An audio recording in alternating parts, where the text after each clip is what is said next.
Dan pemirsa, usai mengikuti pengundian nomor urut pasangan calon yang akan berkompetisi di Pilkada, para pasangan calon juga mengikuti deklarasi damai penyelenggaraan Pilkada 2024. Komisi Pemilihan Umum KPU Sulawesi Selatan resmi menetapkan nomor urut pasangan calon gubernur dan calon wakil gubernur Sulsel. Pasangan calon Dani Pomanto dan Azhar Arsyad mendapatkan nomor urut 1, sedangkan Andi Sudirman Sulaiman Fatmawati Rusdi mendapat nomor urut 2. Penetapan nomor urut Pilgub Sulsel berlangsung dalam rapat pleno terbuka di Hotel Claro, Makassar, Senin 23 September 2024. Usai pengundian, pemirsa, kedua pasangan calon diharapkan dapat mulai mempersiapkan strategi kampanye mereka dengan penuh semangat dan berkomitmen terhadap deklarasi kampanye damai yang telah disepakati bersama pada kesempatan yang sama.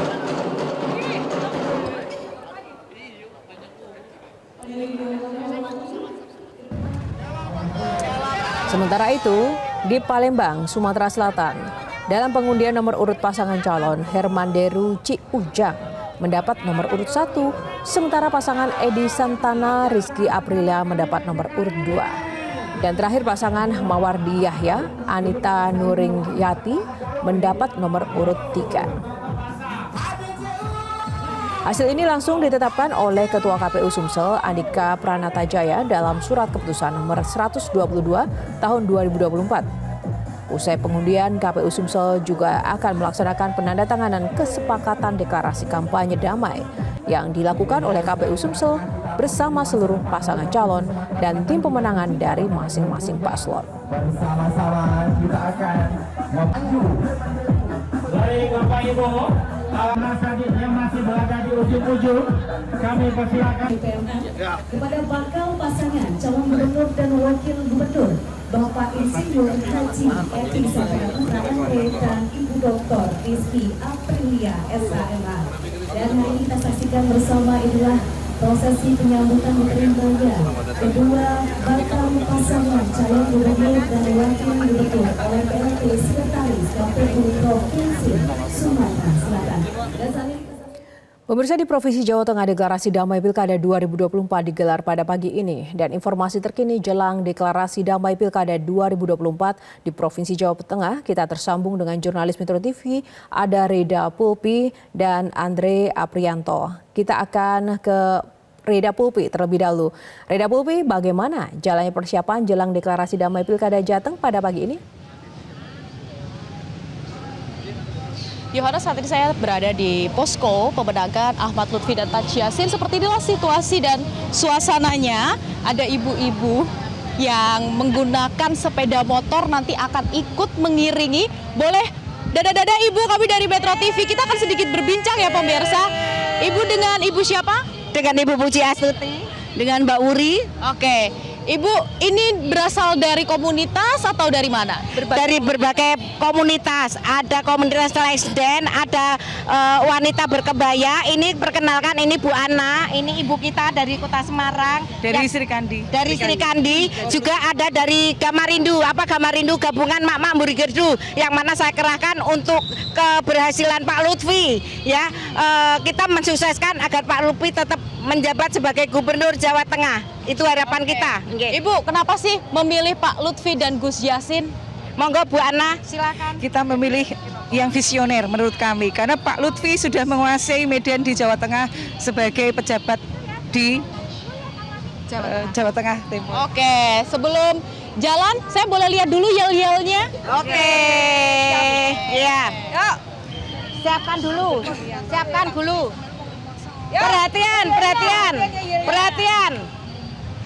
Gubernur Jawa Tengah, Ahmad Lutfi. Gubernur Jawa Tengah, Ahmad Lutfi. Gubernur Jawa Tengah, Ahmad Lutfi. Ahmad Lutfi. Gubernur. Ahmad Lutfi. Gubernur. Ahmad Lutfi. Gubernur. Oke, terima kasih ibu-ibu.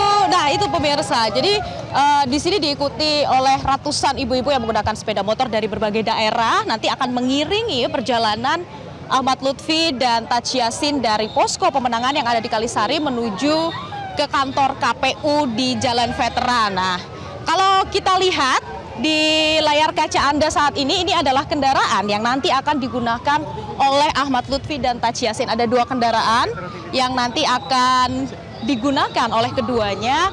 Nanti akan ada konvoy menuju ke kantor KPU. Tampaknya sebentar lagi konvoy ini akan segera dimulai, Yohana.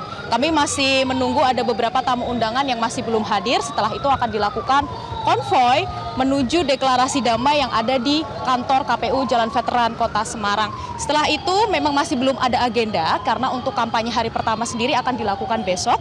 Sementara untuk strategi, kemudian lokasi mana yang menjadi lokasi pertama hari pertama kampanye Ahmad Lutfi dan Taci Yassin ini juga masih dalam penggodokan, nanti akan segera diinformasikan juga kepada Anda pemirsa pastinya kira-kira lokasi-lokasi mana ini yang atau daerah kota kabupaten di Jawa Tengah mana yang nantinya akan menjadi fokus bagi paslon ini. Dan ada beberapa isu juga pastinya yang nanti akan menjadi sorotan utama selama kampanye yang waktunya cukup singkat, seperti ada kemiskinan, itu pastinya nanti akan menjadi perhatian juga. Ini juga kemarin sudah disebutkan oleh Ahmad Lutfi ketika kemarin dilakukan pengundian nomor urut di kantor KPU yang sudah dilakukan. Setelah ini akan ada deklarasi damai diikuti oleh paslon, kemudian nanti juga akan diantarkan oleh perwakilan dari parpol-parpol pengusung.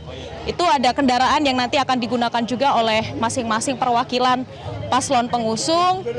Ini ada janur kuning kalau kita lihat, kemudian ada gunungan, ini melambangkan kehidupan masyarakat Jawa. Nah, ada angka nomor 2 juga, ini sudah baru saja terpasang karena semalam baru saja dilakukan pengundian nomor urut, mendapatkan nomor urut 2 sesuai dengan harapan dari Ahmad Lutfi dan Taci Yassin yang memang sejak awal menginginkan untuk mendapatkan nomor urut 2, yang artinya kalau kita lihat banyak foto-foto Ahmad Lutfi yang berpose L. Nah, seperti yang Anda lihat sekarang posenya L, itu artinya hubungan manusia ke Tuhan dan manusia sesama manusia. Ini yang menjadi perhatian penting juga dari pasangan Ahmad Lutfi dan Taci Yassin.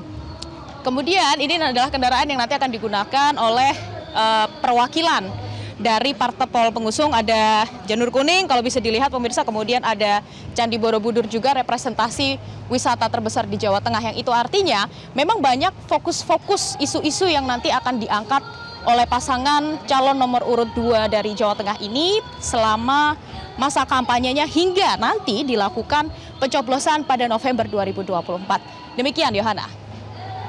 Ida Pulpi, selain didukung oleh banyak partai ya, pelaksanaan pilkada pada kali ini termasuk salah satu yang menarik. Nah, menurut Anda apa yang berbeda, suasana seperti apa yang Anda tangkap dari perhelatan jelang pilkada, baik dari pasangan Ahmad Lutfi dan Taci Yassin atau mungkin dari masa yang menyambut perhelatan pilkada kali ini ya? Kalau di Jawa Tengah termasuk yang salah satu yang kalau dari pantauan saya selama perhelatan pilkada ini termasuk yang lebih semarak begitu dibandingkan yang sebelumnya. Ya, kalau kita bicara soal semarak, kalau dibandingkan dengan Pilkada 2018 yang lalu, pertarungan antara Ganjar Pranowo dan Sudirman Said memang dapat saya sampaikan kalau tahun ini tampaknya lebih semarak dan juga menarik. Istilah perang bintang, Yohana, ini memang kita tidak setujui. Karena dua calon gubernurnya memang merupakan orang yang berbintang dalam tanda kutip begitu ya. Ahmad Lutfi merupakan ex-Kapolda Jawa Tengah, kemudian ada Andika Perkasa yang merupakan ex-Panglima TNI, kemarin juga sedikit dibahas ketika pengundian nomor di KPU Jawa Tengah. Nah, yang menarik adalah keduanya sama-sama bisa dibilang orang baru dalam dunia perpolitikan Jawa Tengah. Kalau Ahmad Lutfi sebelumnya merupakan Kapolda Jawa Tengah, sudah purnawirawan, saat ini tidak masuk dalam parpol manapun, sehingga ini merupakan kegiatan politik pertamanya langsung terjun mencalonkan diri menjadi gubernur Jawa Tengah. Sementara untuk Andika Perkasa ini memang tergolong orang baru dalam dunia politik. Baru saja masuk ke partai PDIP pada Pilpres 2024 lalu dan menjadi wakil ketua tim pemenangan nasional Ganjar Mahfud. Kemudian sempat ikut kampanye Ganjar Mahfud juga keliling Indonesia, menjadi debutnya pada dunia perpolitikan dan saat ini mencalonkan diri menjadi calon gubernur Jawa Tengah. Sementara untuk wakilnya ini sama-sama orang yang sudah lama di dunia perpolitikan Jawa Tengah. Kita lihat Taci Yassin sudah dalam satu periode menjadi wakil gubernur Jawa Tengah. Kemarin saat pileg sebenarnya mendapatkan 3,8 juta suara lebih untuk menjadi anggota DPD. Namun informasinya sudah mundur untuk fokus pada pencalonan wakil gubernur kali ini. Kemudian Hendrar Prihadi atau Hendi, ini 2 periode menjadi wali kota Semarang meskipun pada periode kedua memang tidak sampai selesai. Pada 2022 berpindah tugas di Jakarta menjadi ketua LKPP. Tentunya ini akan menjadi hal yang menarik ya Yohana, karena bagaimana mereka bisa meyakinkan lebih sekitar 70% swing voters di Indonesia yang masih belum menentukan siapa kira-kira yang akan mereka pilih. Dan kalau kita lihat dari hasil survei dari sejumlah lembaga bahwa di Jawa Tengah ini merupakan salah satu daerah yang memiliki pemilih pemula yang banyak, yang tentunya mereka masih belum menentukan. Sementara di Jawa Tengah sebenarnya untuk kepartaian atau parpol ini masih memegang porsi yang cukup banyak bagaimana masyarakat ini memilih calon pemimpin yang dibandingkan sosoknya itu sendiri. Tentu ini menjadi sebuah PR besar bagi masing-masing calon, bagaimana caranya agar mereka bisa menarik perhatian dari para pemilih, terutama 70% swing voters dan juga para pemilih pemula yang mungkin sampai saat ini masih belum menentukan siapa yang akan mereka pilih November mendatang. Yohana. Ya, Rida Pulpi. Nah, tadi memang sangat menarik sekali. Ada dalam tanda kutip ya perang bintang, ada yang baru, ada yang kemudian sudah lama di Jawa Tengah dengan keunikan karakter masyarakatnya seperti itu. Lalu kalau strategi dari Ahmad Lutfi dan Taj Yassin sendiri seperti apa ini untuk kemudian bisa bertarung dan memenangkan pilkada ini, apalagi didukung oleh banyak partai politik. Sementara kita tahu kalau Jawa Tengah itu masih basis PDIP secara kepartean yang mendominasi, walaupun kemarin Pilpres tidak banyak suara yang didapatkan di Jawa Tengah. Iya, ini memang juga menarik Yohana kalau kita lihat bagaimana suara PDIP selama 3 kali pemilihan gubernur berturut-turut ini selalu menang dari partai PDIP. Tapi pada Pilpres kemarin ternyata suara Ganjar Mahfud ini justru kalah cukup besar gapnya dibandingkan Prabowo Subianto. Di Jawa Tengah itu berarti masih ada kekosongan-kekosongan di sejumlah daerah yang perlu diisi dan perlu diperhatikan bagaimana basis-basis PDIP tersebut ternyata masih kosong. Ini pun juga sudah diiyakan ataupun sudah sesuai dengan pernyataan dari sejumlah tokoh yang ada di Jawa Tengah bahwa memang ada beberapa pergeseran di kota kabupaten tertentu yang meskipun mereka tidak mau menyebutkan secara spesifik ya Yohana, bahwa daerah-daerah tersebut ini dalam tanda kutip menjadi rawan atau menjadi rebutan antara 2 paslon tersebut, di mana mereka nanti akan mungkin tidak menutup kemungkinan keduanya nanti akan fokus ke daerah-daerah tersebut juga untuk merebut hati masyarakat di sana, karena ada sedikit pergeseran begitu ya. Kita tidak bisa memungkiri ada pergeseran setelah Pilpres 2024 kemarin. Sudah terbukti juga bagaimana PDIP ternyata saat Pilpres ini angkanya cukup kecil di Jawa Tengah, sementara untuk Pileg sebenarnya di Jawa Tengah masih cukup tinggi. Nah, ini kan yang menjadi pertanyaan. Nah, sementara untuk strategi sendiri ini sebenarnya juga sudah mulai dipoles dan mulai digodok lagi karena besok sudah mulai dilakukan kampanye, tapi yang jelas apa yang menjadi permasalahan Jawa Tengah mulai dari kemiskinan, kemudian pengangguran, kemudian juga ada stunting, ada rob di pesisir Jawa. Ini pastinya menjadi sorotan khusus, menjadi perhatian khusus bagi masing-masing paslon, tidak terkecuali adalah Ahmad Lutfi dan Taj Yassin yang nanti juga akan menyoroti hal-hal tersebut. Bahkan Yohana, sebelum dilakukan kampanye besok merupakan kampanye resmi hari pertama, tampaknya juga sudah mulai Ahmad Lutfi dan juga Taj Yassin melakukan belanja permasalahan di daerah-daerah yang ada di Jawa Tengah untuk merapihkan kembali, untuk memastikan kembali visi misi mereka. Yohana. Baik, Reda, terima kasih untuk laporannya sangat komprehensif. Menarik, kita akan tunggu lagi nanti seperti apa jalannya deklarasi damai. Dari Reda kita coba terhubung dengan Andre Aprianto, pemirsa yang kali ini sudah mengawal ya untuk pasangan Andika dan Hendar. Coba kita akan sapa Andre Aprianto, rekan kami yang ada di lokasi. Andre.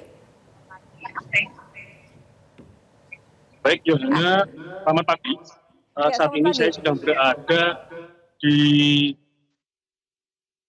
posko pemenangan Andika Hendi yang juga merupakan kantor DPD PDI Perjuangan Jawa Tengah. Dan saat ini tadi baru saja hadir Andika Perkasa beserta istri yang akan bersiap menuju ke kantor KPU Provinsi Jawa Tengah untuk mengikuti deklarasi damai yang akan digelar sekitar pukul 9. Dan namun saat ini Andika Perkasa masih menunggu Cawagup Hendrar Prihadi dan beberapa relawan untuk segera berangkat ke Jalan Veteran atau di kantor KPU Provinsi Jawa Tengah. Jika kemarin pada tahapan pengundian nomor urut pasangan Andika Perkasa dan Hendra Prihadi dikawal oleh ribuan pendukung dan juga relawan, kali ini di tahapan deklarasi damai justru jumlah dari relawan dan juga saya Partai Demokrasi Indonesia Perjuangan justru berkali lipat, karena mereka atau saya partai ini dan juga relawan juga akan mengikuti deklarasi damai di KPU Provinsi Jawa Tengah. Sementara itu, untuk mengantisipasi kemacetan, Polrestabes Semarang juga sudah mengantisipasi dengan melakukan rekayasa arus lalu lintas, terutama yang menuju ke kantor KPU Provinsi Jawa Tengah dengan menutup sementara sejumlah ruas jalan di Kota Semarang. Untuk itu dihimbau kepada pengguna jalan dan juga warga Semarang untuk dalam durasi 1 hingga 2 jam ke depan akan ada sedikit hambatan, terutama yang menuju ke kantor KPU Provinsi Jawa Tengah di Jalan Veteran Semarang. Seperti jalan-jalan dari kantor pemenangan posko Andika Perkasa dan Hendra Prihadi ini.